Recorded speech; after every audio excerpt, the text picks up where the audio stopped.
সেদিন আমরা গিয়েছিলাম একটা বিয়েবাড়ি অনুষ্ঠানে। ওটা হচ্ছে আমার কাকুর বিয়ে। তো যাই হোক, প্রথমে গিয়ে পরে তো স্টলের খাবার খেতে প্রথমেই তো এক কাপ কফি দিয়ে নিজের স্টলের খাবার শুরু করলাম। তারপর দেখছিলাম স্টলে কি বসেছে না বসে, দেন আমি প্রথমে তো ফুচকা খেতে চলে যাই, কারণ ফুচকা লাস্টে অনেক ভিড় থেকে তখন আর খাওয়াই হয় না।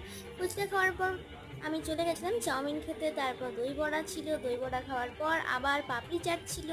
ওটা খাওয়ার পর আবার এক কাপ কফি খেলাম। কফিটা বারবার না খেলে অবশ্য পোষায় না। আর তারপর খেলাম ফ্রুটি, যেটা আমার ছিল খুব ফেভারিট। মানে একটা ঠান্ডা জিনিস না খেলে হয়তো গরমকালে খাবারটা ঠিক জমে ওঠে না। তারপর পেটটা অনেকটা ভরে গেছিলো বলে একটু হাঁটাচলা করছিলাম। দেন দেখলাম বাবা পকোড়া এনেছে, তো ভাবলাম পনির পকোড়া বলে খাইনি, পরে জানলাম ওটা চিকেন পকোড়া ছিল। দেন আমিও নিয়ে চলে এসেছিলাম।